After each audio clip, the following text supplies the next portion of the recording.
Welcome to First Wing, a Fourth Wing podcast. I'm Brianna, and this is the start of my Fourth Wing journey. And I'm Kendra, an experienced dragon rider here to help this first year. Just a quick note, this book contains explicit content, including swearing, sex, violence, and death, and so will this podcast. We recently hit 2,000 listens across all platforms, actually, which is cool. We didn't get a fun announcement sticker, but we did it. But 2,000 is great. Yeah, and we have... our average is 138 listeners. It's not bad. Listen, we're excited. There's 138 of you guys listening to us out there. Yeah. We would make this podcast even if we didn't have listeners, because it's fun. True. But it's even more fun when there's listeners. Yeah, because we know we're going to be talking about this no matter what, so might as well record it. Yeah. All right, cool. Well, today we have a special day because we actually read 3 chapters. Yes. The first 2 chapters were awfully small, and when we kind of looked at what was left for the rest of the book, we realized that it would actually work better if we read a 3rd chapter in this episode. So that made Brianna excited because she got left at an interesting point at the end of the 2nd chapter, so she got to read one more, but now she's still left in an interesting... There's no good spot to end the rest of this book. It was better. It was better. Okay. I'm like, whatever, they're just going to fight and almost die probably. It's fine. Yeah. That doesn't worry me as much as Violet's emotional state. That's right. So at least we know where she's at emotionally by the end of this. So. Yeah. Okay, good. So yeah, we're reading chapters 33, 34, and 35. Yes. Last episode ended when Garrick interrupted Violet and Xaden in bed and was like, we're under attack. But they weren't. And I had so many thoughts about why they'd been under attack and all this stuff, and they weren't under attack. No. It was just fake. But they thought they were. Yeah. Also, when he said we're under attack, I thought they meant the actual college was under attack. Remember? That's what I thought.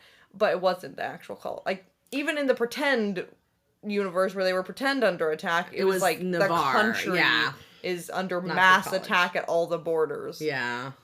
So even that I would have been wrong at. Yeah. Yep. Okay, good. So we're starting out chapter 33 with this blurb. The inability to control a powerful signet is just as dangerous to a rider and everyone in their vicinity as never manifesting one. Meaning you can kill yourself Or others. Easily. Or others just as easily. Yeah. I mean, the 3 chapters in this blurb has not become relevant. Yeah. So I'm scared. I was scared all 3 chapters that she was going to accidentally kill somebody. And it almost she talks about when she's getting really mad at Xaden, she's feeling this power and there's lightning flashing in the clouds and stuff. And I was like, oh my God. And anyway, so I'm still waiting. But could it be referring to that maybe in the fact that he's looking at her and going, oh my gosh, calm down, because he knows that she could lose her mind? When that scene happened, I thought maybe that's what it was in reference to. Yeah, because nothing in the first 2 chapters at all could fit. Know. Yeah, I don't know. Now we're about to get into the battle. Is that where this is going to be relevant? Is that... Because then now she's going to have to use her power. Is that when it's going to all go wrong? Probably. Yeah. And we'll see. Yeah. So they're quickly getting dressed. She's getting dressed basically in last night's clothes, because she never made it back to her room. And we know it's after midnight. We don't really know what time it is exactly, but they talk about it's either really early in the morning or really late at night. Depending on whether you went to sleep or not. Yeah. Which makes me think it must be around 3 or That's 4. In my head, it's 2 or 3. Yeah. Because by the time you hit 5 o'clock, it's morning. It's morning. Yeah. So it has to be between 2 and 4 a.m. Yeah. They're concerned that the wards are falling and that Navarrians are going to be being attacked by poor Emil. Yeah. So I wonder if Xaden, now looking back after finishing 3 chapters, I wonder if Xaden was scared, thinking we're under attack. I wonder if he was scared that it was the Venin that were attacking. Who knows what he's thinking. But I just realized it literally says right here, what time is it? 4:15. Oh. Okay, guys. Somehow I missed that. There it is. Yep. Yeah. Well, we were right. It's before 5. Yeah. So Xaden is concerned about her, so he throws her one of the flight jackets. One of his flight jackets. And he's worried about her being out there in formation too long and getting cold. He thinks that the older years are going to be staffing the Midgard posts. Probably if there is an attack, the Midgard posts, all the people, the writers there, the experienced writers, move to the, the border post to stop the attack. So then all the 3rd years go to the Midgard. So it's not as dangerous, but they're if everyone else falls, let's hope we can do something about it. So they slip out, and she sort of comments that it's really nice that, like, at least in a war college that's in complete utter chaos, she can slip out of the wing leader's room and just kind of like mesh into the rest of the crowd. No one even notices. And she says people are like all tugging their clothes on to get into formation. They're all running on adrenaline and too busy getting their shit together to even notice what's happening. Yeah. Or notice the brief touch of Xaden's hand against hers before he heads towards leadership. Aw, sweet. Yeah. Honestly, I keep on waiting for him to become like cold and distant, and he keeps on surprising me that he's not doing that. Like, I don't know. I guess I'm just used to that archetype from these characters. Yeah. But I feel like that's not the case anymore. Yeah. Like, I feel like that was a common archetype, like, think of Twilight. Think of that era of fantasy. Or him romance. Right after their first kiss where he's like, we're not going to talk about this, we're not going there. Like, yeah, he did it for just a couple chapters. Yes, the book didn't, like, linger on that. That's true. So, like, I keep on waiting for, like, this really dramatic, and it just keeps on, like, not happening. And even in these chapters, the only one who's getting mad is Violet. He's fine. You're, like, thinking, is this going to follow the Twilight trope where the next book is all him trying to stay away from her because he's dangerous? Yes, I'm waiting. She tries to kill herself by jumping off cliffs. It was just normal cliff diving. She probably wasn't trying to kill herself. She's not sure. I don't think she was sure. Okay. So anyways, we're out in formation now. Mm-hmm. And she notices that there's a bunch of people there who are still wearing clothes from last night. So obviously everybody was having their little good time, you know what I mean? Yep. And then Rhiannon suddenly notices whose jacket she's wearing. It's kind of cute, that whole thing. She's like, Violet Sorrengail, are you wearing Ryerson's flight jacket? And then Liam's like, kind of like, what? Like, totally didn't expect that. Yeah. We also have this, like, little note here that she's shoving sheaths into every pocket. And it says that there's 3 pockets, and all of them are considerably deeper than the ones in her own jacket. And I just never expected pocket inequality in a fictional universe. You know that when Rebecca wrote that, she was like, yes, guys have deeper pockets than girls' clothes, and I am going to bring it up even in this fictional world. But what, I want there to be a magical world where they all have equal pockets. No, I want there to be a magical world where the women have better pockets. Yeah. Men, what are you even carrying? No, joking. You're never prepared for anything. Actually, have you seen my husband's pockets? Yeah. My husband's pockets are full of screws. Both of our husband's pockets have tools and screws and flashlights, and they need big pockets, but still, it is big funny. Pockets too. It is funny that she brought it up right there. It was really funny. Yeah. Anyway, she's sort of acting dumb, like what do you mean? Any third years. It could be any third years, and they're like, so it has a 4th wing shield. It has a wing leader emblem. Yeah. And she's like, okay, fine, it's his. There's literally only one person. There is only one wing leader for 4th wing leader. That's it. And then Rhiannon's like, I knew it. Tell me it's good. And then her reply is, I broke his window. And she's like, like you threw something at it? This is like, okay, everyone's gonna know that everyone's gonna know about the lightning being you, like, orgasming if you tell them. Every time. They wouldn't know if you didn't tell them, but now you're she literally them. Says it right here. Like, no, as in lightning struck a lot and I shattered his window. And it's like, okay, good. So now she's gonna know, and if she tells anyone, then they're gonna know. If anyone tells Riddick, he's just gonna tell everyone. This is how everyone's gonna know. Yeah, this is 100%. It's gonna be one of those things where they're gonna be like, damn, did you hear that? Violet's getting a good one. This is the funniest meme I've ever seen about ACOTAR, okay? And it was Cassian and Azrael, and they take this line from the book where it's like, where like Rhys orgasms and the whole mountain shakes or something, and then it's just like Cassian and Azrael, they're like hiding under a table. And they're like, oh yeah, good for the High Lord. Like, we're so happy for him. It's so funny. This is what they have to deal with now. Yeah, they do. Everyone is gonna know. They should just be like, can you let us know ahead of time so we can stay out, like, indoors, not outside. They're just flying their dragons in the lightning. Okay. Oh my goodness. It's funny you brought up ACOTAR again, because you've been mentioning it a few times, and I've been like, I hope people, know that ACOTAR is a Court of Thorns and Roses, and they know what these references are. So I was just wondering. So I surveyed on Threads, and I think I got 83 responses, in the 80 percentile that they have read A Court of Thorns and Roses and Fourth Wing. And then it was maybe, it was 18% that had not read A Court of Thorns and Roses. That had only read Fourth Wing. So we do know that majority of you guys listening to this have probably read ACOTAR, but if you haven't, then maybe you should. Yeah. That's it. You just should. You just should. You just should. It's a good book series. Yeah. Okay.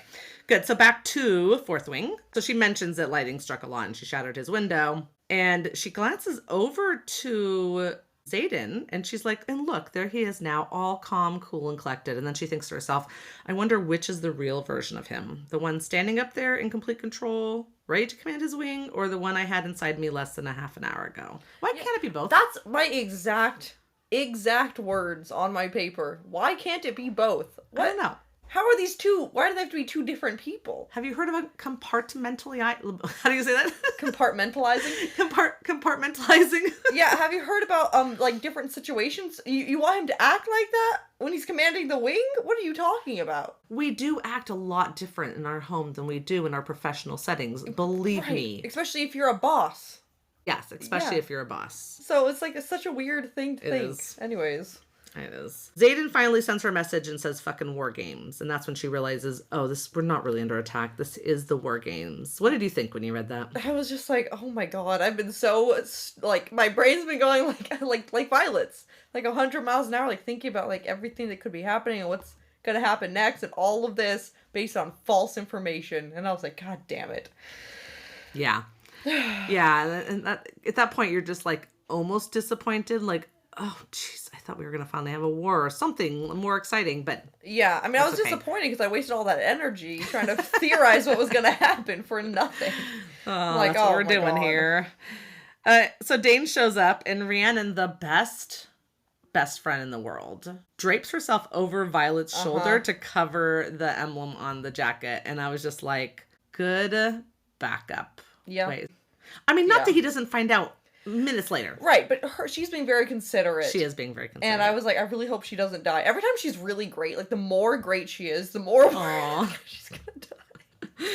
Yeah, it's hard not to be on edge on this book. I know. Yeah. So Panchek starts talking. He basically tells them this is the last event of this year's War Games. This is the announcement to everybody else. I mean, Violet knows now. Yeah. But this is the first time everybody else hears it. So there's a ripple of a murmur throughout formation because they're like, oh, what, what the heck? Yep. So he's talking about in the situation where the borders are being simultaneously attacked and the wards are faltering, everyone is going to be called into service. I mean, in any way, shape, or form, people are going to be needed, right? Yeah. So this is the scenario that they have to basically act out in this War Games. So then, hold on, that was Panchek. So then Dane's dad comes forward with a scroll in his hand and he reads the scenario out. He says, we're going to send all the wings in various directions. The fourth wing is going to the southeast. Right. Okay. I already have a question. Yeah. He turns to each wing leader, giving out orders, but glances in our direction. No doubt looking for Dane. Before he turns towards Xaden. Something about the way his smile slips for a heartbeat makes the hair rise on the back of my neck. So he did tell each other wing, you're going here, you're going here, you're going here. We just didn't hear it happen. I thought the same thing when I reread it this time, because it only says fourth wing to the southeast. Each squad will pick which outpost they will reinforce within that region. And he's just saying wing leaders will be assigned to their exact headquarters, right? Yeah. Which we kind of get a little idea of why at the end of our third chapter in this. But he doesn't say anything about the other wing. So we're either just skipping it because they're we don't really want to explain where every wing is going, or he's only saying it out loud to the fourth wing. It doesn't make sense. So it must be skipping it. It must be because it says he turns to each wing leader giving out orders. Yeah. And then we see him glancing our direction before turning to Xaden. Yeah. And he's looking at no Dane. doubt looking at Dane. I don't know if that's true. No, I think it's definitely true. I think he's looking at Dane being like, hey, what's up, guy who gave away this secret. Look at what I'm doing. Maybe. Yes. Okay. I think he's looking for Dane not for like a But his good smile job. slips for a heartbeat. Is it slipping when he turns towards Xaden? Yeah, it is. Yes. Okay, got it. So then he tells Xaden that they're going to be doing their headquarters at Athabine. Right. And I was like, well, this is the place. Like, this was the place he was in before. I already knew from it being the southeast that it was going to be in Tyrrendor, which I thought was a choice in itself.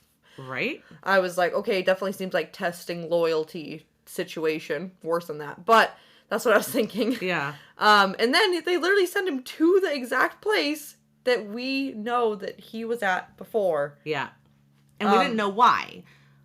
No, but I still suspected that the why wasn't on the orders of leadership that he was there. Yeah, and just to remind everybody, Athabine is, at least per this map, it is in Tyrrendor. Yeah, but per this chapter, or they say they have to cross the border to get there. I don't think it is. I think it must be technically in Poromild. No. The wards don't extend all the way to the border of Navarre. Oh. So it is still a Navarian outpost. It is still in Tyrrendor, but it doesn't quite, the wards don't quite extend that far. I misunderstood that. It was so hard to read these chapters slowly. There's definitely things I missed more in these 3 chapters than I've ever missed in the rest of the book. Oh, because you were just so oh my gosh, what's happening? It was so hard to stop and have to make fucking notes and not just keep reading. Well, I'm sorry about that. Okay. Just wait until you read the next couple chapters. God. Try to read those slow. So okay, hard. good. So they're going to Athabine, whatever. But this is quite a choice here. He says, wing leaders, assemble your headquarters squad at your own discretion. It's not a choice. It's a very purposeful choice. A loyalty? He knows that he's going to pick all of the marked ones. And those are all the ones you want to die. And did not expect him to pick Violet at all. They would not have expected that. No. So you think that was totally done just to see... Yes. Let's send a bunch of these marked ones out there. They knew that's who he'd pick. It's crazy that he is allowed to gather all of the marked ones for this, but they're not allowed to gather in groups of more than 3. Right. Normally. I don't think Dane's dad is always very... I don't know. Something about this is it's very, what's it called? He's taking a chance. This is a weird risk that he's putting. Definitely. Because it's okay, fine. If everything goes right, then we kill a bunch of these marked ones all at once. We whip them all out. But it's I guess, there's no way for him to really know this, but it's these are the tightest knit group of people. And they're pretty good at what they do. They're going to have each other's back so much harder than than anyone else, basically. You know what I mean? Yeah, it's interesting. Back to this. And then she finds out they're going to be gone for 5 whole days. And she's like, that's beyond the wards, right? Athabine? That's where Xaden flew his secretive mission. Uh-huh. So she's starting to be what the hell here? Yes. And that's also where I was 5 days, then she has to go with Xaden, right? Right, because it's past 3 days. Yeah. Also, I was thinking, though, unless he doesn't want her to come with him, which obviously is the exact opposite, but I was what if he doesn't want her to come because, this seems like the place where the secret would be found out. And oh boy, is it. Oh boy, is it. Oh boy, is it. But I was thinking, maybe he doesn't want her there because of that? What? Why did he bring her? Because of the dragons needing to be together? Is that an excuse? Because he wants to keep his eye on her? There are questions. Yeah, I think that I think that the way she feels about being separated from him, I think is definitely the way he feels about being separated. Yeah. Except for he has the actual power to be yep, you're coming with me. Well, he has to know 100% at this point, the fact that they're being sent there, that something's going to happen, and he's taking Violet there. So that's a choice. But also, when we see later, when he meets up with them, he wasn't expecting them until the next day. So I guess he could have, snuck out when she wasn't paying attention. For sure. But still, it's a choice to bring her where he is obviously sending them for a reason other than war games. That's a choice. And you think Xaden knows that? I think Xaden 100% suspected the minute he heard Athabine. Yeah. Maybe he just... I don't think he knows what to suspect. Maybe he thinks it's just a warning, we knew you were there. Yeah. I think if he knew on any level that this was an ambush where they were going to try to get him killed, he wouldn't have brought Violet. Yeah, I don't know. I'm gonna see Unless if I can... I mean, to be fair, he does think she's very powerful. Maybe he's like, I need backup. Come on, Violet. Yeah. Come have my back. I mean, he's not Because it's not like she would have been in danger anywhere else. Well, no, because people die at Workings all the time. Of course, she could have been in danger anywhere else. Yeah. I'm not sure. So she thinks he's going to go off alone. She doesn't think he's going to pick her. And then the squad leaders have to like make their choices about where they're going and then report back in the flight field within 30 minutes. So Dane says here, okay, we're going to claim the outpost at Eltuval. I know, and it's not on the map. Oh, northernmost one in our assigned region. Is either at the very top of Tyrrendor or right in the starting to get into the Moraine, Dakinshire province. Yeah. I will also say the second it wasn't in the map, I'm like, oh, Violet's not going there. Yeah. Because every important place has been marked on the map. So the second that I couldn't find this place on the map, I was like, she's not going there. They didn't have it on the map. Smart. Yeah. And it's interesting because Dane does say he's picking it because he doesn't want to be on a coastal outpost, which wouldn't be attacked. Like, just see then you can see no action at all. So he actually is trying to get closer to the border of Port Mill. Yeah. That sounds like. So he wants some action. Yeah. Which is good. I'm glad he's not just a coward. Well, no, he wants action for himself. He wants to be able to prove himself. To be a wing do anything leader over there. Yeah, exactly. So he's saying like, okay, good. You have 30 minutes to go and change, pack what you can carry for 5 days, and get your asses to the flight field. So they all take off and they go off to the dormitory rooms, right? Yeah. Say here she like takes like 10 minutes to wrap her knees, support her shoulders, dress in her flight leathers. 5 minutes to detangle her hair from Xaden's handling and braid it. Okay. So she braided it up. Which leaves her exactly 5 minutes to pack. She throws Xaden's jacket in the rucksack so that she doesn't leave it behind in her room. Yeah, I was thinking, like, maybe it's smart to have it. Maybe it's going to come in handy. She can, like, don it and be like, don't kill me. I'm Xaden's property.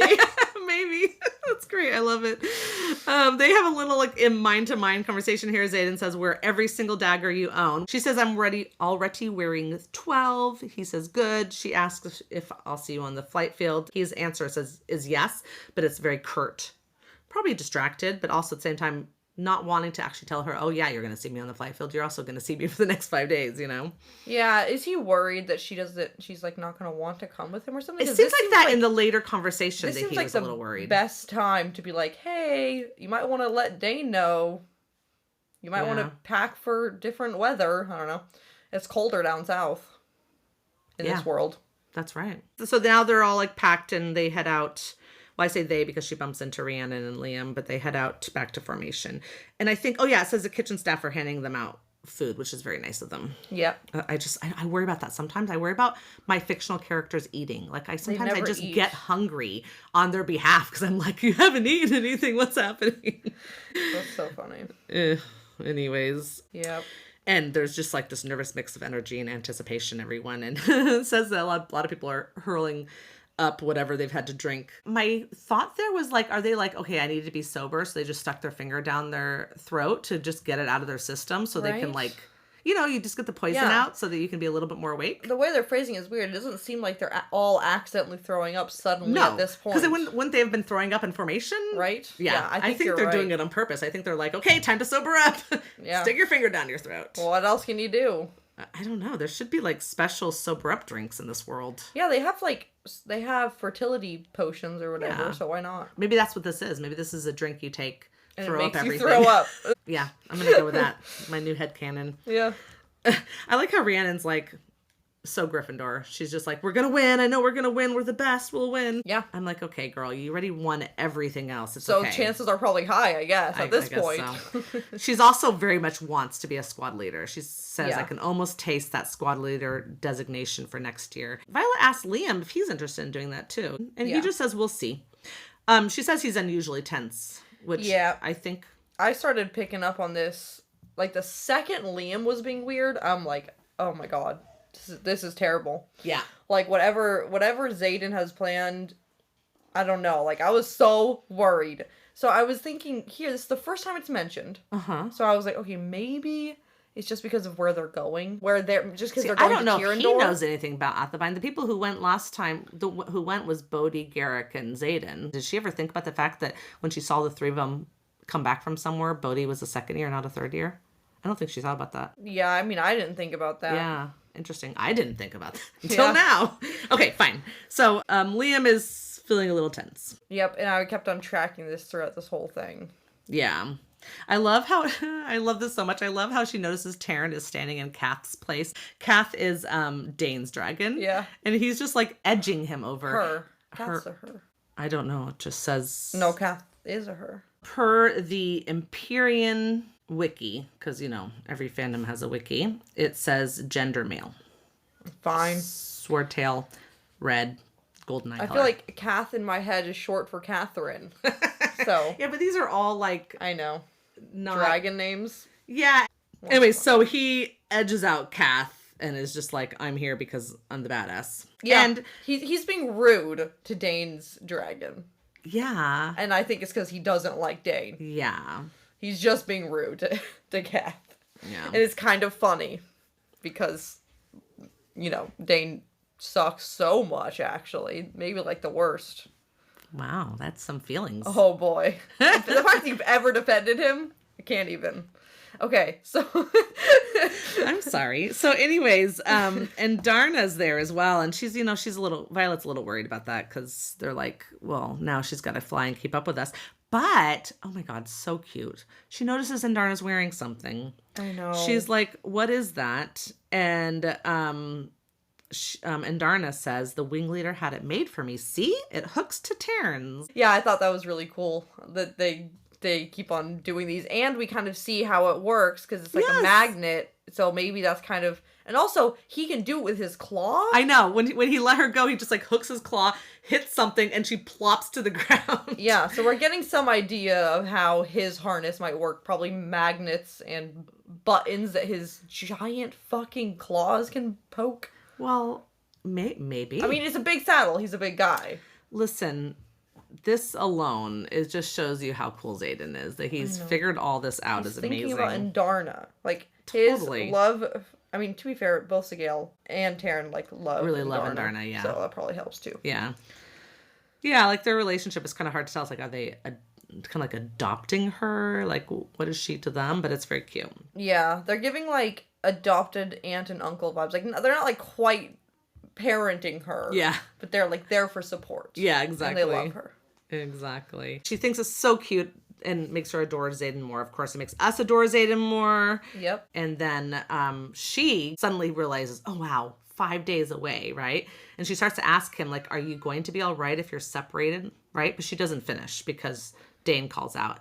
So Dane's saying that they're going to go on this 4-hour flight, and he's, like, telling him what to do. But at that moment, Xaden has come up and interrupted.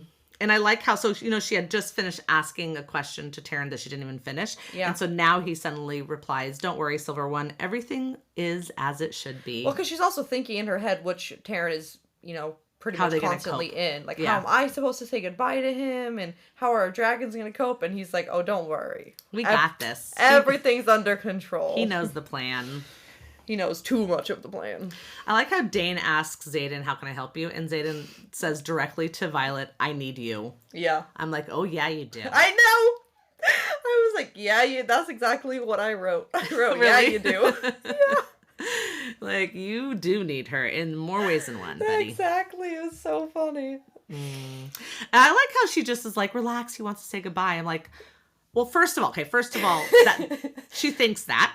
Is interesting. Second of all, that she tells Dane that. Yeah. Like, what is he gonna think about? That they're Xaden friends. has to go say goodbye, especially to her, and not have just given it away right there? Yeah, it does seem like a pretty big clue, but Dane is an idiot. Well, because he doesn't pick it up right here. Nope.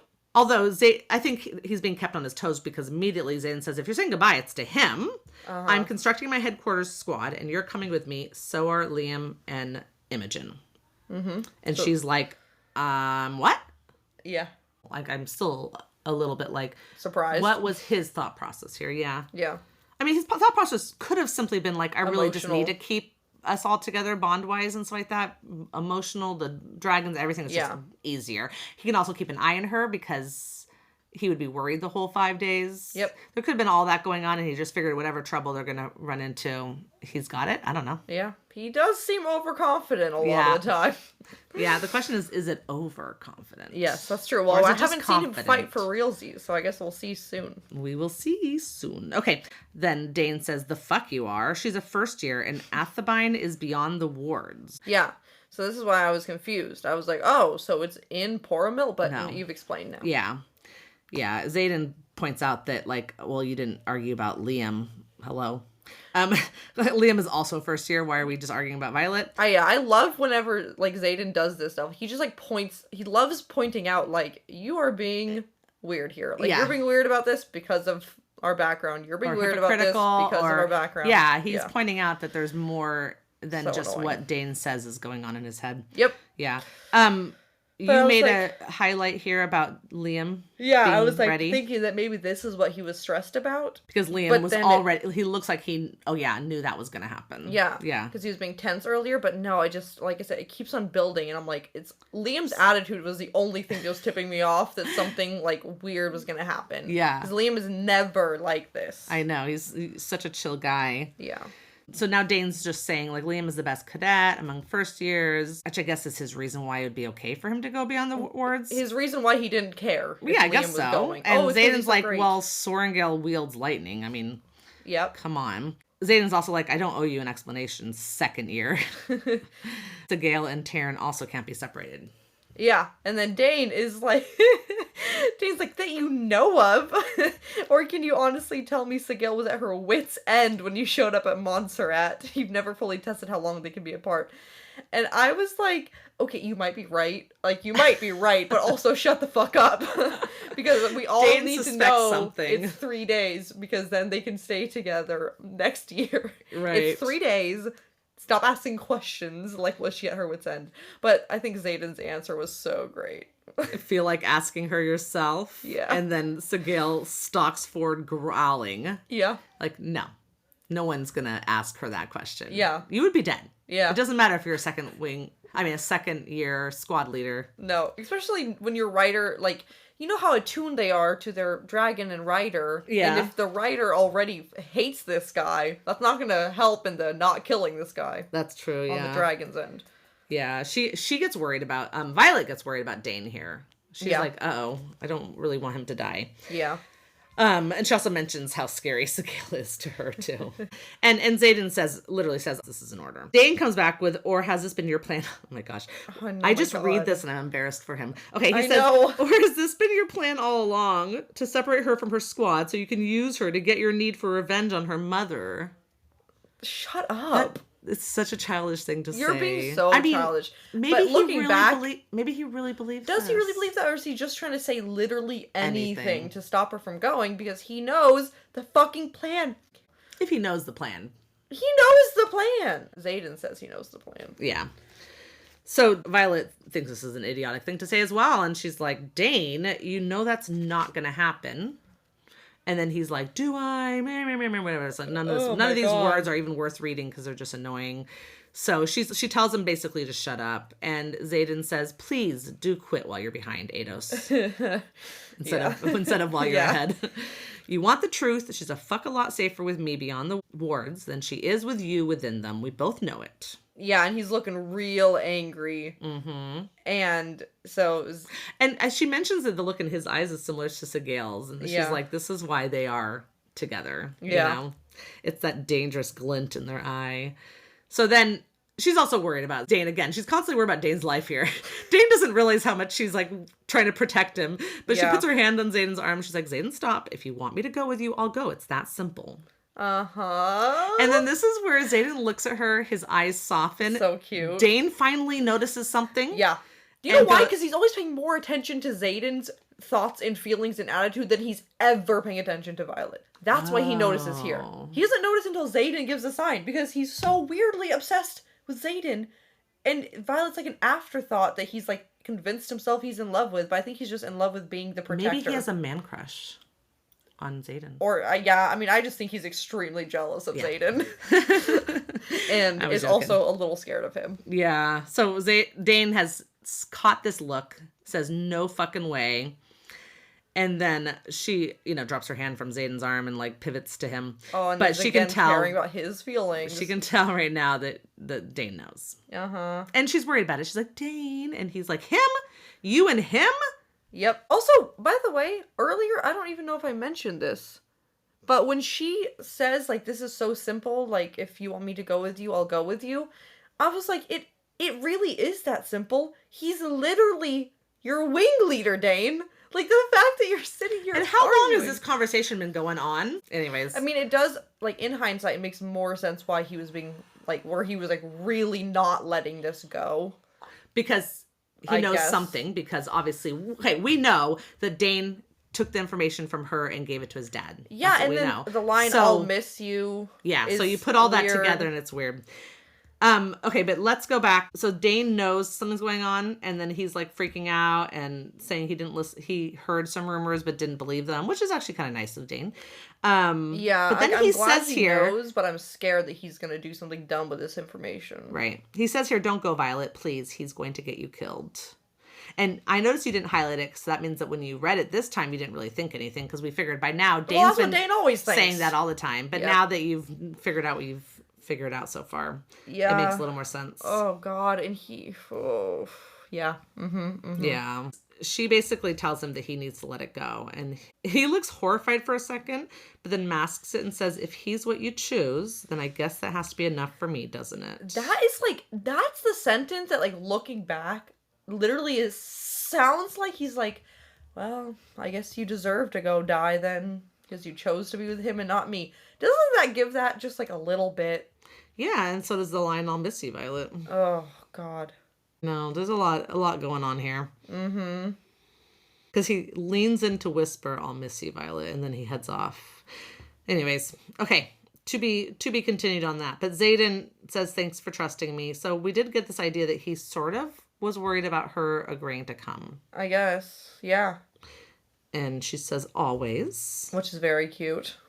Yeah, especially after what happens later. He's like, we have to ride. But she notices that he paused like he was going to say something more, but instead he turns away. Yeah.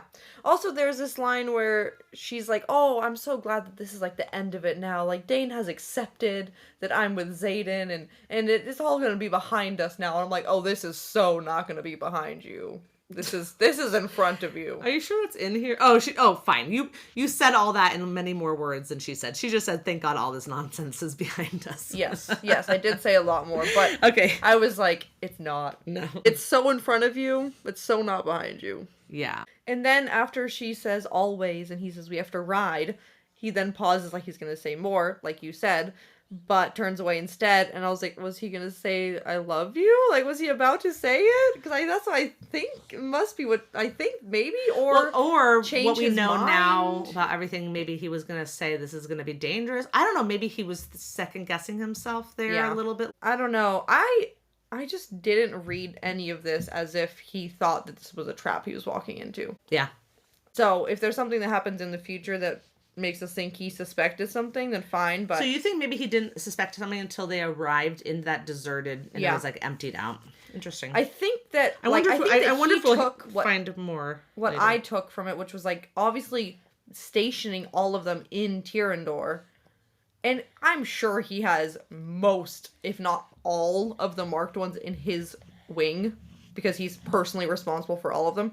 So putting Fourth Wing in Tyrrendor, I took that as the test. Like, that maybe they're going to be extra watched or just whatever. That whole thing, putting them back there is going to be... see what they would do. Yeah, see how they act. Maybe they're going to have secret meetings. Like, maybe that... So, maybe he just thought that was the whole... A little bit of weirdness happening was just from them being sent there, period. Yeah. Not that specifically the Athebyne was going to be a problem. Especially if he's familiar with that area. Maybe he was like, oh, cool. Good for me. I already know the layout and stuff. I feel like he suspected something the minute he found out he was going to Athebyne. Maybe. But I don't know. But not enough. Not enough. Maybe just a little like, that's kind of weird. Yeah. But maybe not. Maybe you're right. Maybe it's like, listen, there's only so many outposts you're going to go to. And that one's outside the borders. And it makes sense for the wing leader. Cadets in war games outside the borders? That's... I guess. But it would make sense to send the wing leader if you're going to send anyone. A third year who's about to go into service. Yeah, but he's bringing bringing his own group. We're just guessing at this point. Okay, but we do finish the chapter out there. So now chapter 34. We have the blurb. The first known Griffin attack occurred in 1 AU after unification, near what is now the trading post of Resin. At the edge of the dragon-protected border, the post has always been vulnerable to attack, and over the course of the past 6 centuries has changed hands no less than 11 times in what has become a never-ending war to secure our borders from our power-hungry enemies. Yeah, so the fact that it was in 1 AU, like, that's immediately right after unification, right? Right away they started, so okay. Also, Resin, that little outpost is right next to Athabine. It's like the closest one to it. And it's right on the border, Also which is right why they're fighting, like taking it back and forth. Yeah. Exactly. It makes sense. Because, of course, they're attacking the borders. We know why they're attacking specifically right on the border, because that's where the materials they need are and stuff. Yeah. So they've flown off. And whenever Andarna can't keep up, she just hooks onto his harness. Mid-flight, she can just fall asleep. Yeah. They took off really early, and it's nearing 1 o'clock when they started approaching where they get to the lake, right? Yeah. So that's a lot of hours. So they pass the wards, and she feels it, a sensation in her chest. It's like a snap once they get past the barrier, and she mentions it feels different, and Taryn says, without the wards, magic is wilder here. I know, and I was wondering if this, wilder magic, is it going to be harder for her to control? We still don't know yet. Yeah, we don't know. Like I said, it's nearing 1 o'clock, right? And they end up taking a break. I mean, they're so close to Athabine, but I think they stopped specifically because this lake is the closest lake to where they're going to go, and they need some water. So I guess there's no water to water the dragons, so they just want to stop for a watering break. Anyways, so they stop there. Yes. Everyone gets off. Yeah, they're gonna have a 30-minute break or something like that. Yeah, she mentions her thighs are sore and cramping. So this, think about how wide your legs have got to be on a dragon's back. I don't know. Crazy. Very wide. It's you basically, especially for her, tiny dragon big, she must be doing the splits on her fucking dragon. And she has to squeeze at the same time. Well, no, not anymore. Oh, that's true. She's strapped in. But everybody else does. Everyone else does. Yeah. So here's where Taryn pops a talon into the latch, and Darna plops to the ground. Yeah. Taryn tells her to sleep because she's been up all night, because, he knows everything she's doing, which is maybe just a little, not creepy is not the word, but I would be a little bit do you think you could shut down, because I'm gonna have some wild monkey sex with this guy, and I just don't want to have you time it at the same time as him and Sigale, so that they're distracted. Yes, please, or something. Anyways, he knows she hasn't slept at all. She says, I'll sleep when you do, but he's like, listen, I can go for days without sleep. I'm a dragon. And he's also like, I'd rather you not fire off lightning bolts out of sleep deprivation. I know, and I'm like, I'm just getting scared. I'm on my fucking toes waiting for her to do something like this. Start shooting everybody accidentally. I know. So Xaden's calling out orders. Okay, we're 20 minutes out from Athabine. Hydrate. We have no idea what kind of scenario is waiting for us there. Liam comes up to her, asks her how she's doing, and she answers, if I say I'm not sure, will you think less of me? And he's like, no, I just think you're being honest. Yeah. She's just a mess of anxiety and anticipation, right? And that they had warned the quadrant that they always lose 10% of the graduating class in the final test. Yep. But there's something else going on, and she just can't put her finger on it. So she's picking up here. I know, and here I was thinking, is it just where you're going? It's weird that they were assigned to this specific place. Or is she picking up the tension from Xaden and Liam here? Yeah. And I still don't know. But, it is weird where they're going. That is definitely something. Xaden and Liam are, the closest. Liam has been with her every day all the time. So she can gotta be able to pick up his moods really well. Well, that's what's stressing me out, for sure. That's for sure. Anyways, so she looks over to Xaden, and then he says, keep looking at me like that and we'll be stopped longer than a half an hour. And she says, promise? And then his gaze whips her way, and it says, I swear I see him actually smile before turning back to Garrick. I know. I was like, that's kind of cute. Yeah, it is cute. Now Liam asks, well, what about, how are you doing with that? Mm-hmm. Wink, wink, nudge, nudge. And then she says, and if I tell you I'm not sure? And then he says, I'd think you got yourself in over your head. And he's not teasing. Nope. And yeah, this was a lot of why I was just what? What is happening? What is what's the plan? There must be a plan here. Because... and knowing what we know now, I think I don't think he thinks that, I don't think he knows what's happening. He definitely, 100%, none of them think that they're about to expose to Violet everything. But it's the next page line where Liam says, it's just that I know his priorities. Oh, yeah. That's what it is. Okay, so because he knows what's going on with Xaden, and he's thinking you might be dropped in this whole thing, or you might be hurt in this whole thing, or he knows that. So Liam knows, like, his priorities are keeping their secret safe over keeping Violet in the loop, basically. So he basically knows that this is not a two-way relationship. Xaden is withholding things from her. Yeah, especially after the audacity of him being like, Violet, we have to trust each other. In Xaden's defense, it's not that he doesn't trust Violet particularly, he doesn't trust Dane.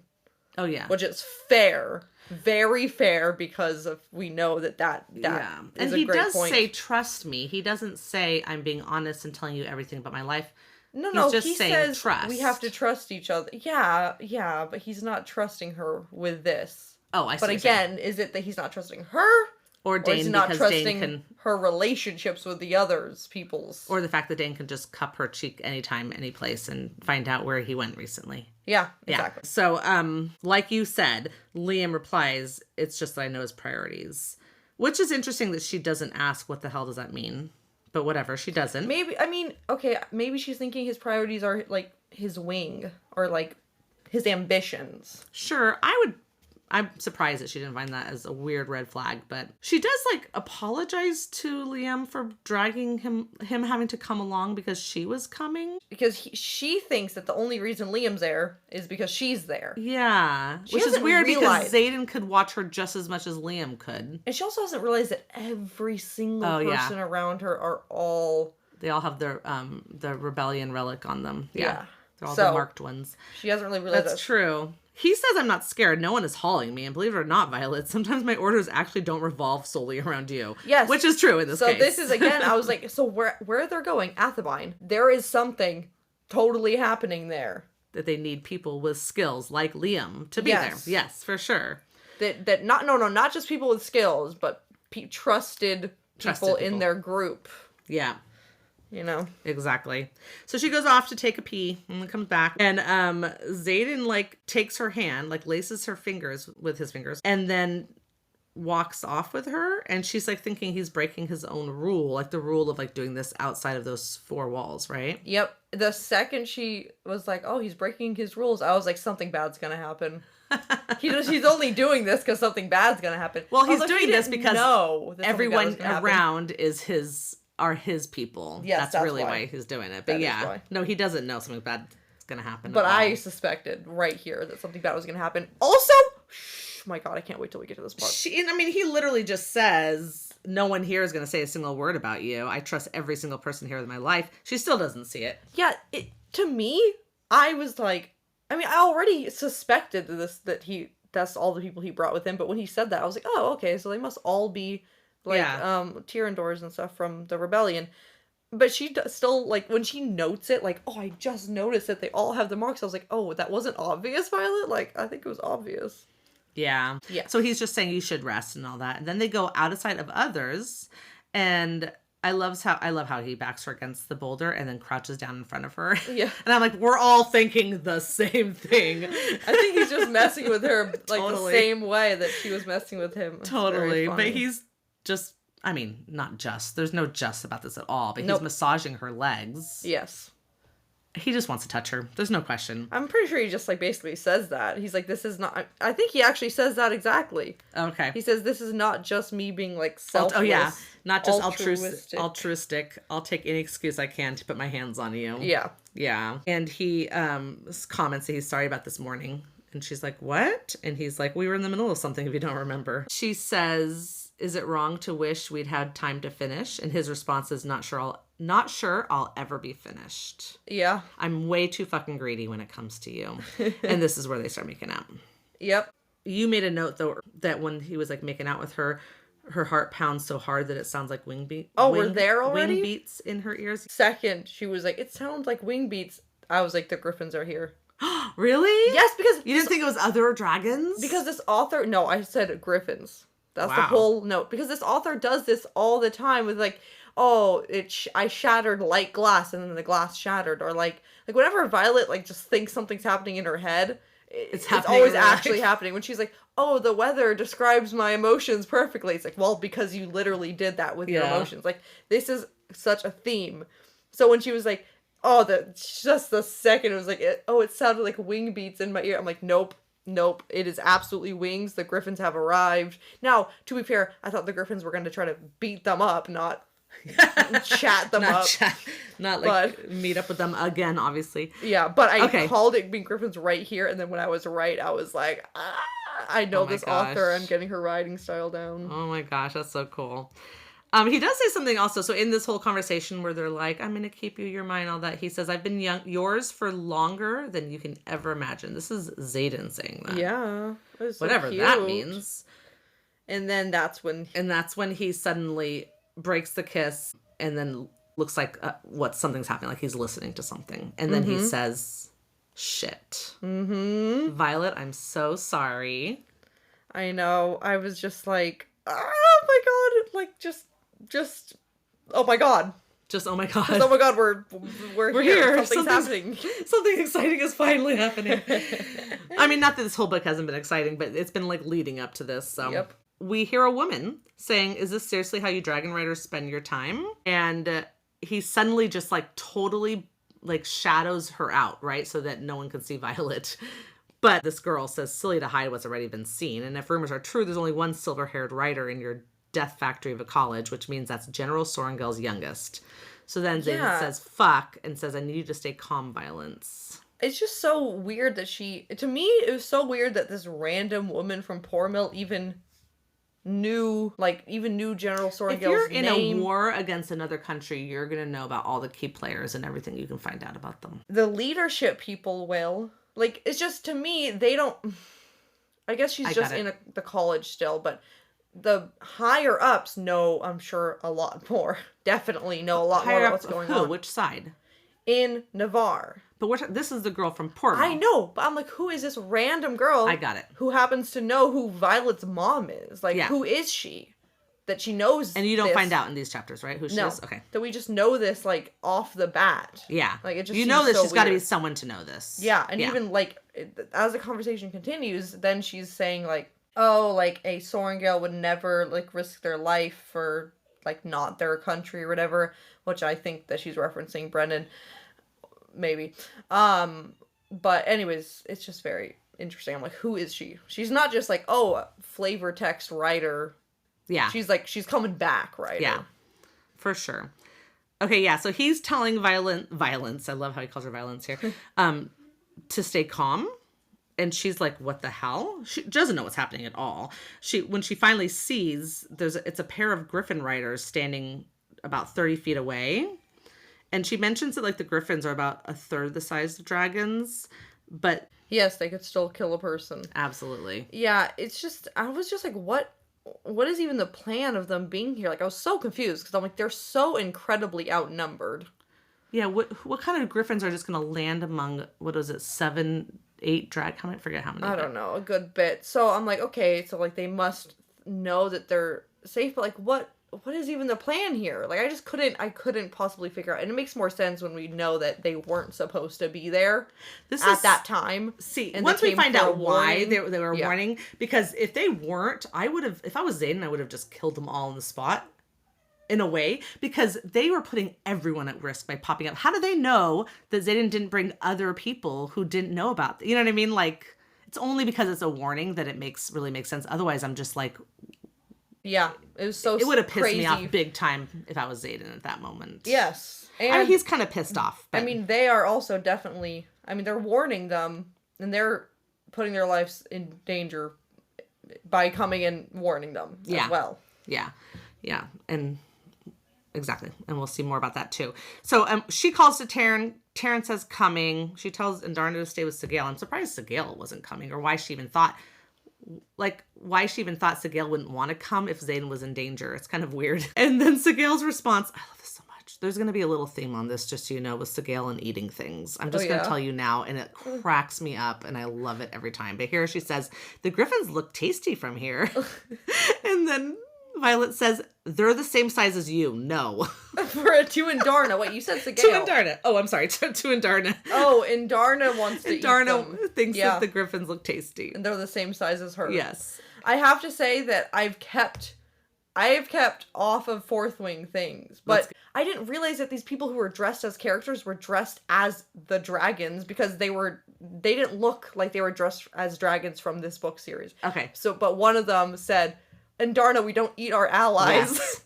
So I don't know what that's from. I don't know where that's from or when that's from. And it's a famous line. But I was like looking at their costumes, I was so confused, and then I heard the word in Darna, and then I was like, no! But then I heard the whole sentence before I swiped. In Darna, we don't eat our allies. We don't eat our allies. Okay. So that's pretty funny. Can't wait till you get to that. Okay, so, and then she says suddenly all these other dragon riders come into the space, Imogen, Bodhi, some third year that she recognized, and Liam, but she notices that no one is reaching for a weapon. Uh-huh. That's because they're all showing up and like, oh, fucking damn.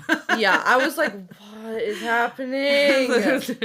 Yeah. Because, I mean, okay, like, did I predict at the very beginning of this book that the poor mill guys weren't really the bad guys and that we're definitely going to help them and all of this stuff? Yes. Your Aunt Ashley keeps saying, like, how are her predictions so good?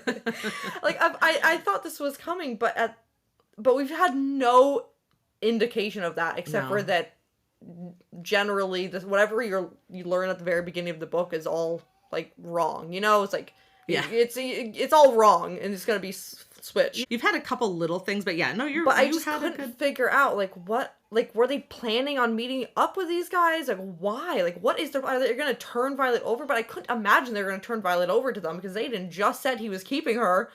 So I was like, what's happening? Definitely not turning. I mean, you can hear what he says about that idea later. Yeah. But she starts to like get ready for battle here because she still thinks that, they're all about to battle, even though the one's holding very fast battling. Yeah, I know. It's just like, Taryn, just eat the griffins. Okay, good, we're done. So Xaden says no, grabs her, pins her arms down to her side because he can obviously feel her.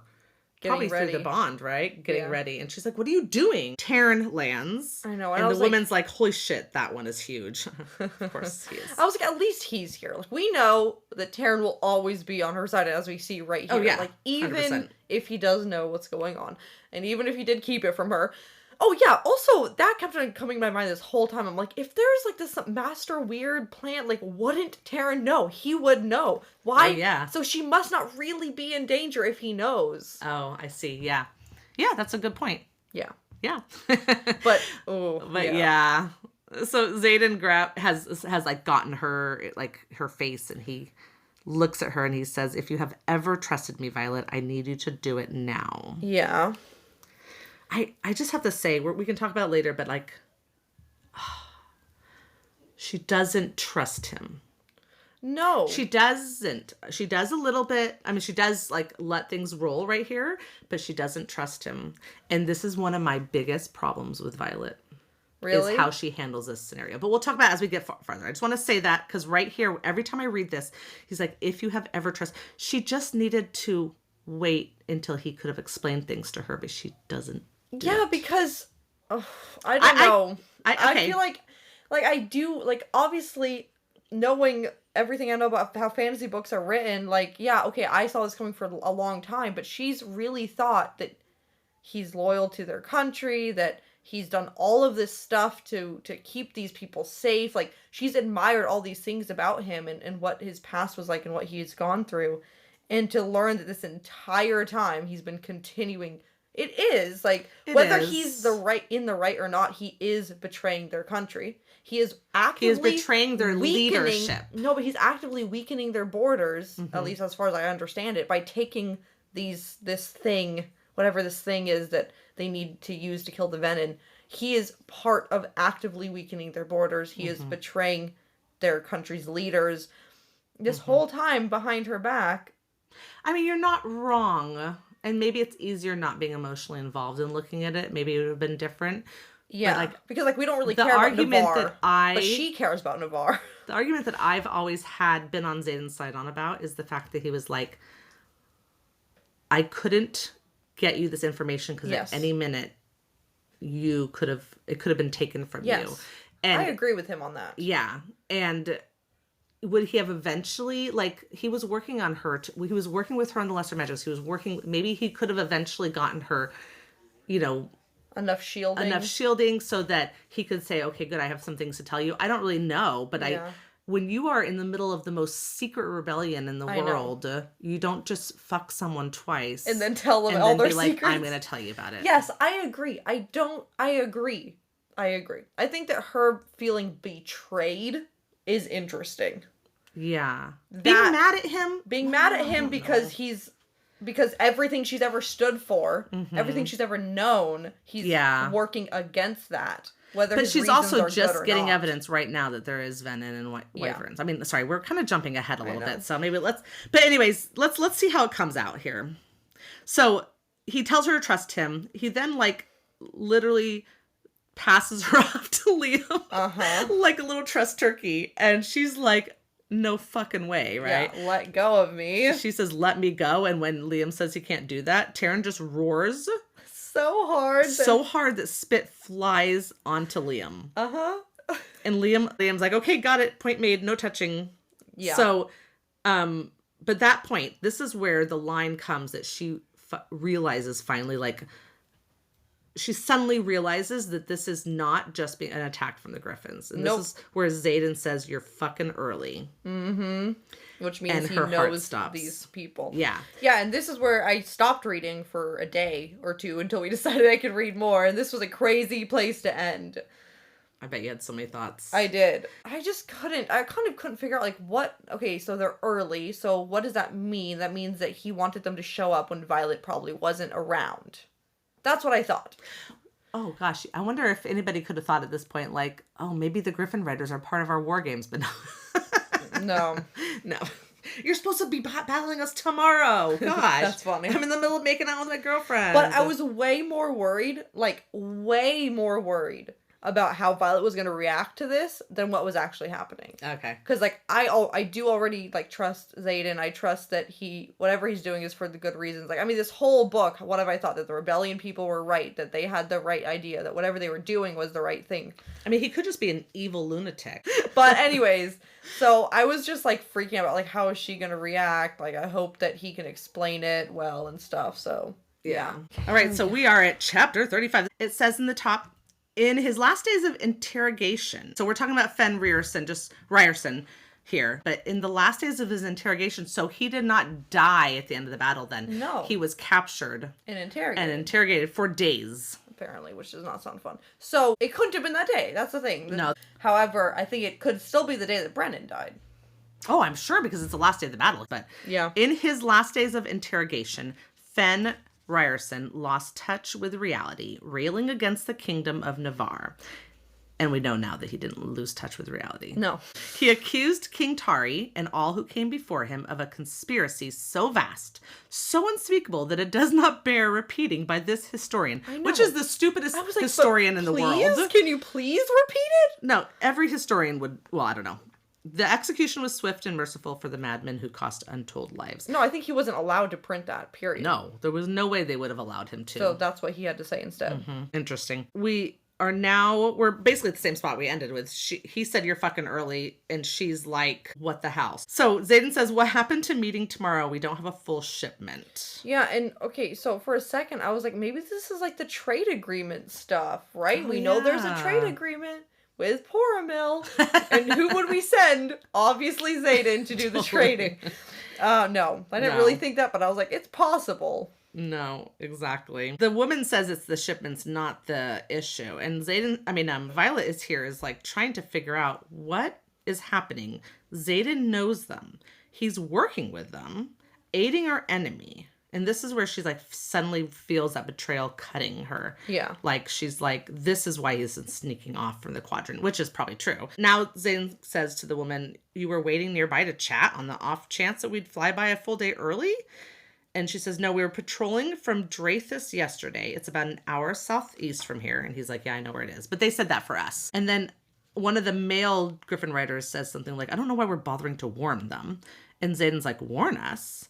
And then this is when she says, we lost a village in the vicinity to a horde of venin 2 days ago. They decimated everything. Yeah, and he's saying, well, they never come this far. Imogen says they never come Yeah. this far west. But this is your it's first Imogen. time hearing Venin. Oh, yeah. You know, you would think I would have sat there with a crazy reaction to it, but I was like, uh-huh. I literally didn't really even comment on Venin until 2 pages later. 2 pages later, because I was just like, yeah. Because to me, they've always been here. They've always existed. Because I never thought it was a fairy tale, anyways. Yeah. The second that these like stories were being told, I was like, these aren't stories. These are real. Yeah. So it just like didn't surprise me the way it was supposed to. And then later, I was like, oh, I also Venin. It's been confirmed. Venin. You're like, I was right. This is real. Yeah. Yeah. So she's thinking Venin. That's what they said. What the actual hell? Like, why is no one laughing? Yeah. Throughout this whole thing, she's like, why are they not looking at each other like, funny, joke's on you. What are you talking about? Yeah. It's going through very slowly. She's in denial here for sure. The woman's saying, they haven't gone this far west before, but now they are. They were unmistakably Venin, and they had one of their... And then she didn't finish. I know. I was like, they're what? They're wyverns? Oh, I think I know what it is. But then it'd be so weird to cut off there because we already know that about wyverns. Yeah, it'd be weird. But that's so the only thing I obviously could you think. don't know what they're gonna say. Yeah. Xaden interrupts her because he's saying that like we don't want to know all the details. We don't want to put everybody at risk. It just takes one of us being interrogated. I feel like they already know so much, but okay, whatever. She then like checks in with Tar and is like, "Are you hearing this?" And he says, "Unfortunately, yes." Yeah. So this male Griffin rider says they're coming straight towards our trading post on the border across from your garrison at Athenine. Yeah. Are you armed? And he says, "We're armed." Right. So that would be armed with these special weapons, which I didn't realize right here. But I was wondering, like, does this mean they're gonna go help? Mm-hmm. Which they do kind of ask them to, and I still think they might. But we'll see. Oh, and around here is where they talk about how, like, a Sorrengail would never risk their life to help us. Well, yeah, right before that, they're like, okay, good, we warned you, that's all we're gonna do. We have to go defend our people. Like, we're just taking the side trip, which is already, like, taking too much time, because we're gonna go save our people from these Venin, right? And then, Xaden looks at her, and that's when this man says, if you ever think you can convince a Sorrengail to risk their neck for anyone outside their own borders, and you're a fool. Yeah, so I was really wondering, like, okay, so we know that Brennan was there at the final battle. We also know that General Sorrengail was, because wasn't she the one who executed, or I don't know, ordered she was there doing something, wasn't it? She ordered the execution for Fen Ryerson. Yeah, so was she not there? I assumed she was there. I don't know. But we know that he was there for sure. Yeah, we know that for sure. We also know that his death changed how his father was thinking, which I'm not sure how. I don't know. Some weird part of me just thinks maybe he didn't die. But I just don't understand how that's even possible, because, like, you're telling me all those witnesses that saw him die didn't see him die. Yeah. The person who died trying to save him didn't die trying to save him. Yeah. Yeah. I don't know. He's probably dead. This is where he mentions maybe we could take her for ransom, which is just like the gall of him. First of all, there's a humongous ass dragon right behind her. Yeah. Who snarls at this point. Bodhi says fuck and moves closer to her because he's like, shit, this is gonna go down not good. Yeah. And she says, try, I dare you, and crooks her finger at them. And then flashes light in the clouds above her. Uh-huh. Which is great. And then Xaden's shadows come racing towards them. I mean, like, see, this is where it's like, they can think whatever they want, but everyone in Xaden's group is going to protect Violet. Yeah. And she needs to see this too. Yeah, somehow. I know. She should. But I was like, fine. Hopefully this will help her trust him, but... No. Not really, no. And he says, you take a step towards that Sorrengail. He doesn't say any other Sorrengail. You'll be dead before you can even shift your weight. She's not up for discussion. Yeah, I would hope that this would help her trust him more, but it doesn't really seem to. Who knows what's going through her head? I don't know. But the woman's just like, listen, we're going to be there with the rest of our drift. Just signal if you can get away from the disbelievers. I love that. And then, because I guess she's saying, like, if you can get away and help us, right? Yes. Yeah. So then they take off. And this is when everyone looks at her and she suddenly realizes, oh, everyone here, well... They all because she's thinking, like, no one was surprised about the Griffin Riders. No one was surprised about Venin. They knew what was happening. I'm the outsider here. And somewhere here, she realizes everyone has a rebellion relic. And I like how Imogen leaves, like, saying, good luck. Yeah, good luck with that. Good luck with that. Yeah. Anyways, she reaches out to Taryn here, and she says, they all carry rebellion relics. Everyone in this squad besides me is a child of a separatist. And then she thinks in her head, they're all fucking traitors. And I fell for it. I fell for him. Yeah, I like in a minute here. I mean, I don't like it, but I do kind of like when she's like, you're a villain hiding in plain sight. That's really funny. Good line. Yeah, a little bit. But also, I just feel like she's definitely focusing on the wrong part here. It's like, they're all traitors. It's like, well, there's also venom that exists. So, like, maybe you don't know a lot of what's going on. See, this is where my head goes again. I would be like, I mean, she doesn't know a lot. I understand this is such a shock. But she's like, there's venom coming. They're trying to kill Pormil. They're traitors. They've been aiding the enemy. But there's venom coming. Wait, why did Navarre not tell me that there's venom? Wait, do they know there's venom? She can connect dots, but maybe not when she's in so much shock. Yeah, she should be able to do it. She just, I do think it's too much at once, and with the fact that her emotions are specifically, involved. Yeah. So this would go faster if she didn't have that emotion, I think. So anyway, so Taryn then basically says he knows this. And that's when she realizes you and Andarna basically also know this. You knew what he was doing. And Andarna's answer is interesting. She just says, we both chose you. What does that say to you? I don't... That they trust her to... knew? Oh, they both already knew. And they trusted her... They wanted her to be on the right side of this? Yeah. They both believed that she would... That's what I get. We both chose you. It's like, we knew this and we chose you. What does that tell you, Violet? That you need to join us. Join us. Join the cult. Yeah. No, I guess, or they're saying like, because we know that you will get your shit together and know what's right. Yeah, you can use logic to figure out what's right, which she does do actually rather quickly. I mean, she's still mad at Xaden. Yeah, no, she does. And she gets her shit together to a degree. Yeah. There's still, I don't know, the whole mad at Xaden thing, but okay, fine. Whatever. I'm not going to go into it a lot, but I have a hard time with her. I mean, every time she's mad at Xaden, I slightly disagree with her. Maybe I just can't think with it emotionally. Yeah. I don't know, but that's fine. Xaden's watching her have this whole conversation with the dragons and her realizing that, you know, they knew all this all along and feeling a little extra betrayed, right? Yes. She asks Liam, were we ever really friends? Oh, yeah, she's feeling real betrayed. And he says, we are friends, Violet, but I owe him everything. We all do. And once you give him a chance to explain, and this is where anger like rushes in fast. And she says, you watched me train with him. And she shoves Liam. Oh, you stood by and watched me fall for him. And then Bodhi's like, oh shit. And then Xaden tries to like explain to her, and she's not having it. It says here that unspent power ripples in her very bones as she turns her back on Liam and faces Xaden. I know, I was so scared. I was like, please be careful, Violet. You're gonna do like something you regret. Yeah. But no, she doesn't, so that's good. Yeah, she literally says she'll fucking kill him here if he touches her. So yeah, she's definitely she does have lightning cracking. At least some lightning's being put off, but she's not quite, it's too much going on in her body. She needs to let it all out a little more than these little flickers out there, but. Yeah. So Xaden sends everybody off. He's like, go back to the shore now. They all leave. And he says, I know what you're thinking. She's like, you have no idea what I'm thinking. And he says, you're thinking I've betrayed our kingdom. She responds, logical guess. Good for you. You're working with Griffin riders. And then he says, they're flyers, not riders.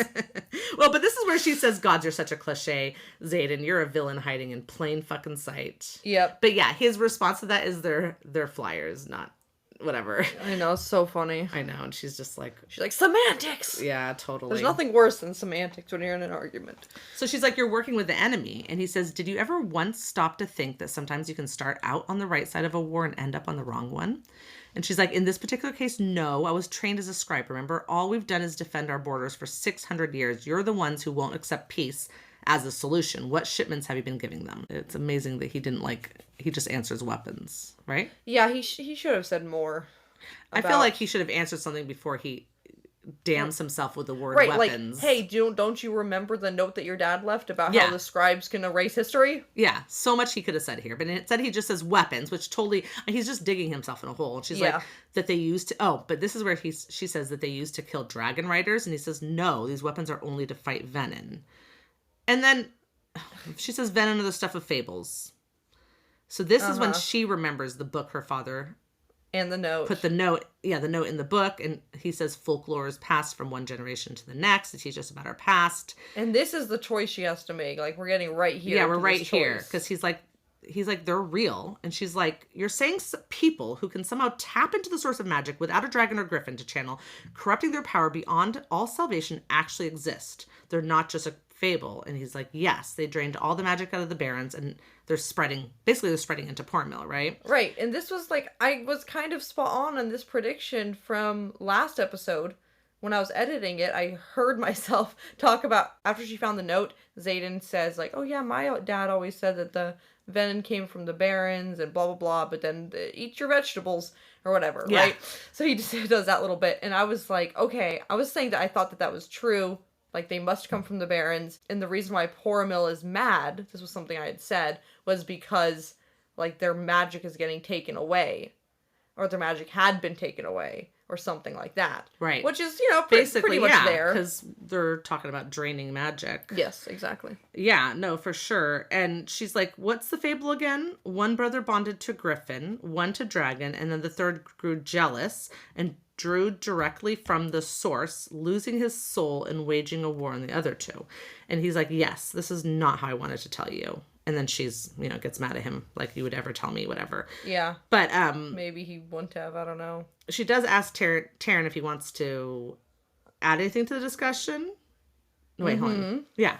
And then he says, not yet. I'd prefer you come to your own conclusion. I chose you for your intelligence and courage, Silver One. Don't let me down. Yeah. So we got a little more about saying, girl, use your brains. Yeah. Calm down on the emotion bullshit. Yeah. Use your brains. Because Taryn doesn't have emotion bullshit.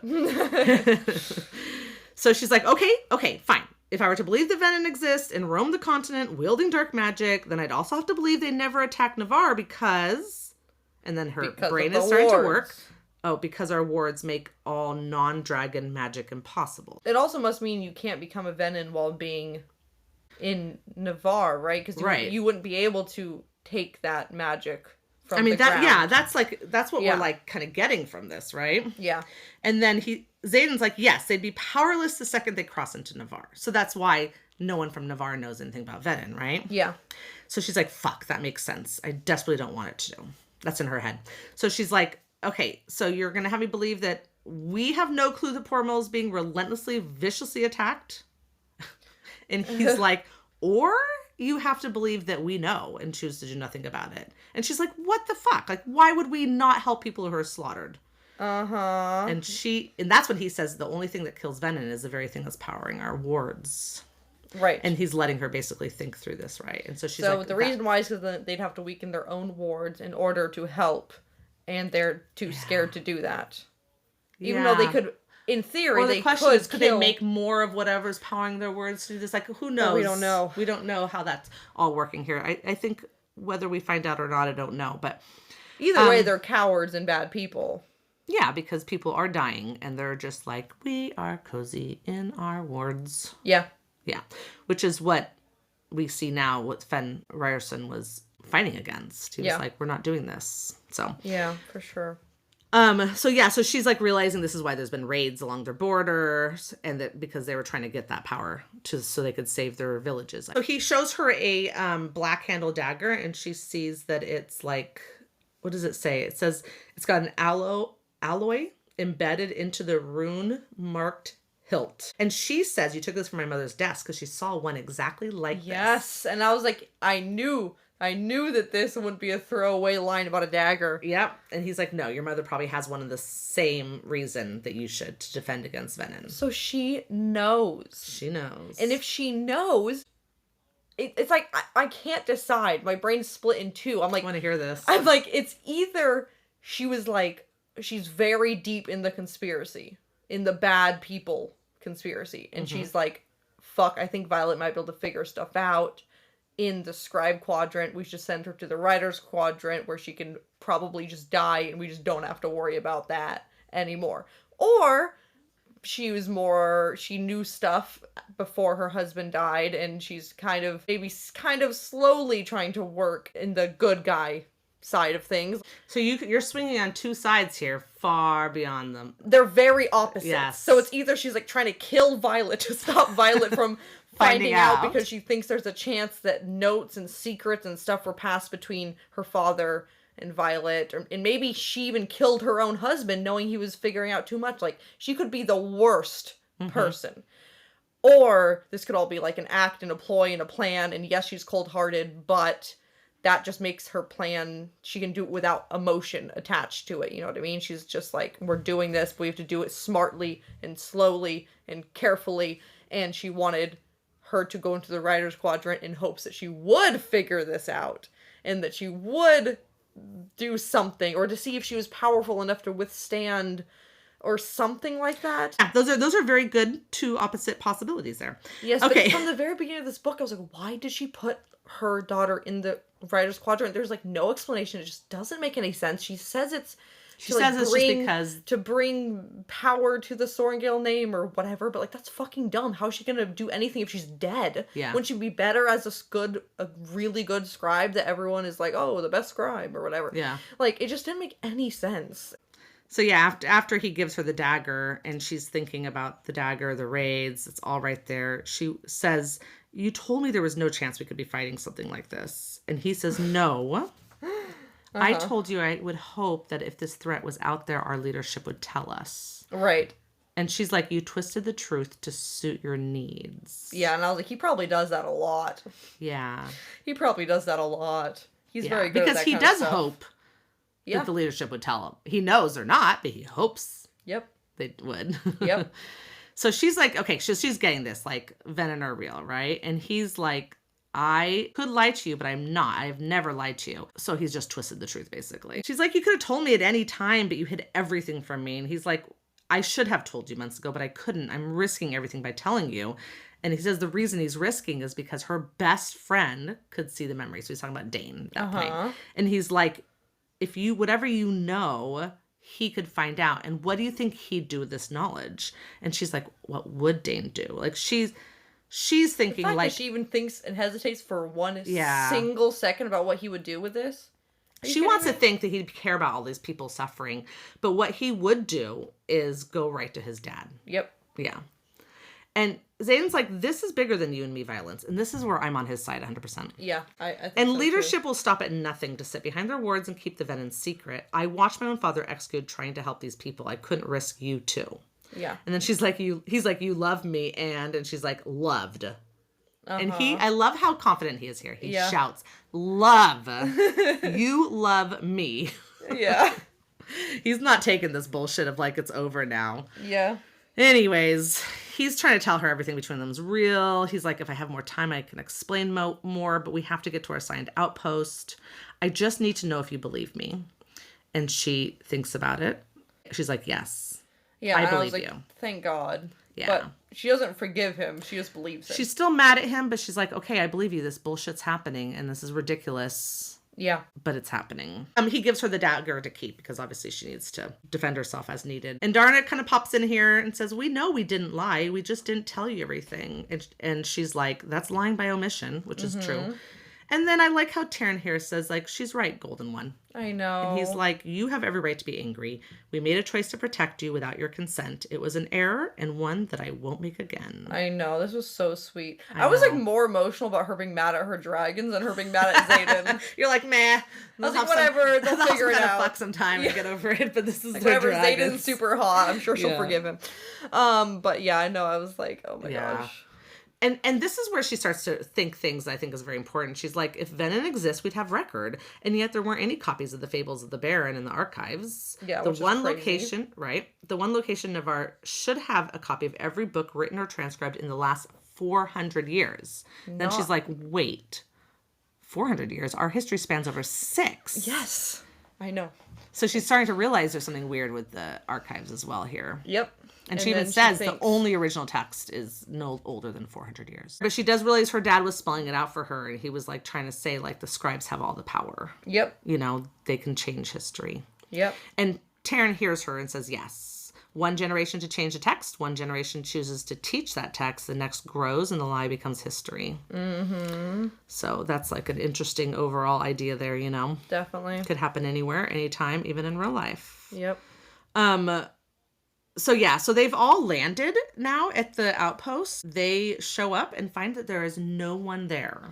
Yep. And this is a strategic outpost, so that doesn't make any sense. Xaden's like, okay, this is weird. Divide and search. What the hell's going on? You're not going to just, you know, what's it called? Abandon the whole strategic outpost just for war games, right? No, definitely not. So I think she goes with him and Liam goes with him. And he tells Liam, like, he just says Liam, and Liam knows what he wants him to go look and see what he can see. So he's looking out towards the, what's it called? Resin?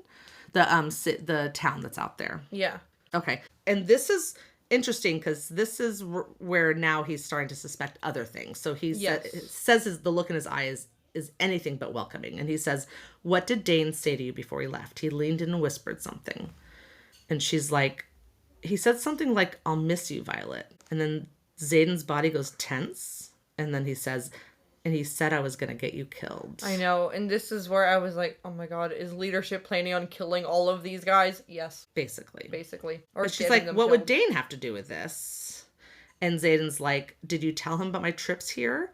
Also, Garrick at this time says he has something and is running towards them. But Xaden's very, very focused on her. And she's like, no, unlike some people, I never hid anything from you. Rude. And then he's like, violence. Did Atos touch you after I told you about Athibine? And she's probably thinking like he touches me like all the... she says that. She's like, he touches me that way all the time. Because he says... What Xaden says here is his power requires touching someone's face. He doesn't say... Temple. And I'm wondering because... Did Dane is working on... No, Dane is working on his signet, right? What if he can go now just anywhere on the face? Oh...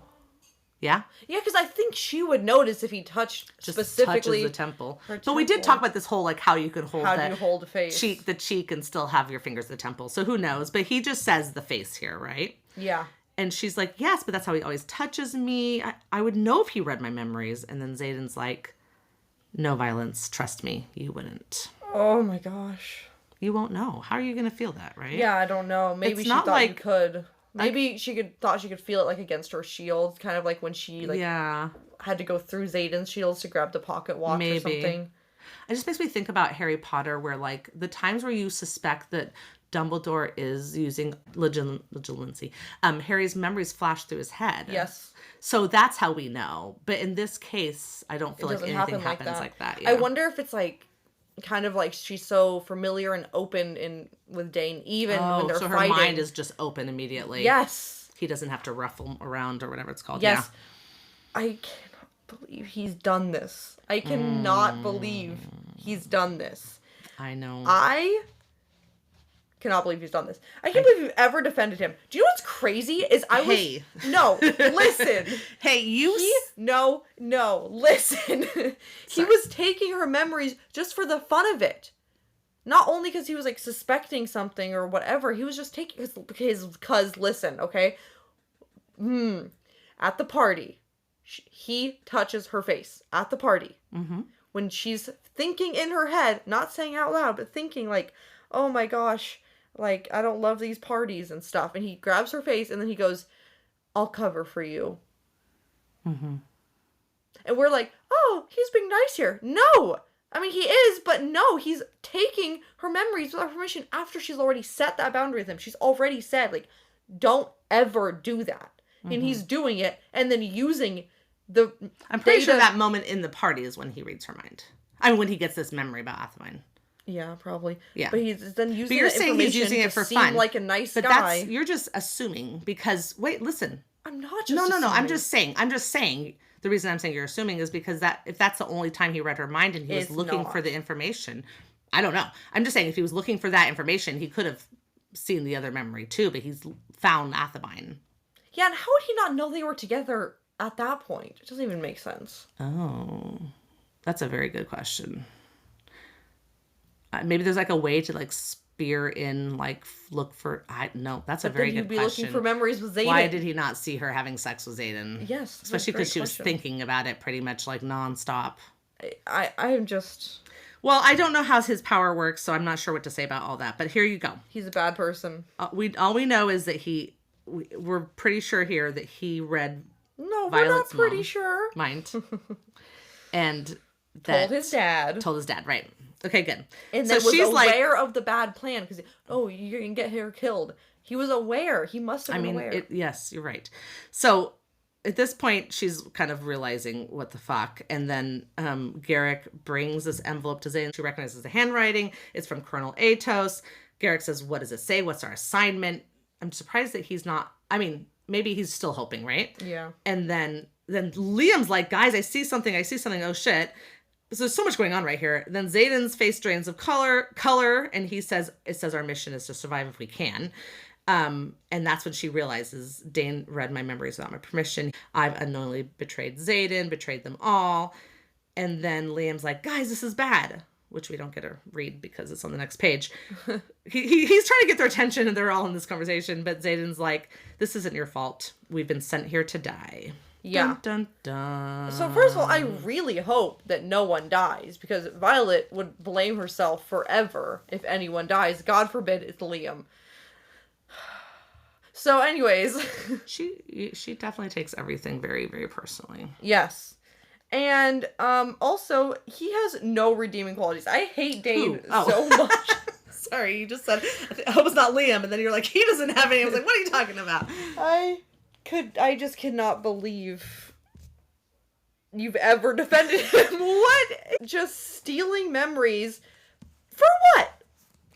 Because he's jealous? For the good of the country? Does he think that he's possibly getting data about a traitor in his midst that's hurting his country? He touches her face all the time. You're telling me that only one of those times he read her memories? I don't think he was just reading her mind left, right, and center. I don't think so. Yes. I don't. Yes, he was. I don't think that way. He was. Okay. He definitely was. Also, after editing our last episode, I wonder if maybe the thing that was in his closet, Xaden's closet, that made him so weird about the closet was these secret weapons. Yeah, that's what I was thinking too. Like he had a shipment to take out of these weapons, and he was like, God, what is she going to think when she opens a rucksack full of daggers? Like, what is she going to say? Special daggers. Yeah.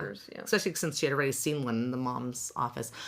So do you think they're going to do anything about the war, about the village? Yeah, I still think they're going to go try to help the village if they can survive this. Okay.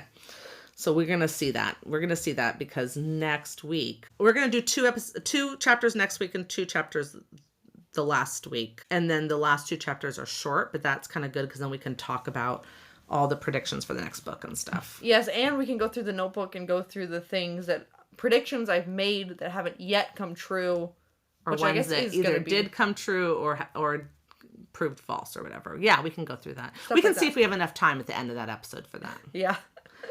Woo! Okay, good. Well, guys, thanks for listening. Thanks for listening through all of that. Lots going on in those chapters. Yes. You can find us on Instagram and on Threads at First Wing Pod. And you can leave us a review on Apple Podcasts that we'll read on the podcast. And you can rate us on Spotify. So you should do all of those things, all 137 or whatever I said. Listeners should be rating us. And we did have a listener that commented on our last episode asking if she heard a manacled reference in our last episode. And yes. Or was that the episode before? Depending on which one came out. But yes, that was definitely a reference to the fan fiction called Manacled. It's a Harry Potter fan fiction, Draco and Hermione. Yep. Just in case anybody else was wondering about that. Yep. Okay. All right. So that's all we're going to do. And join us next time, writers. Bye. Bye.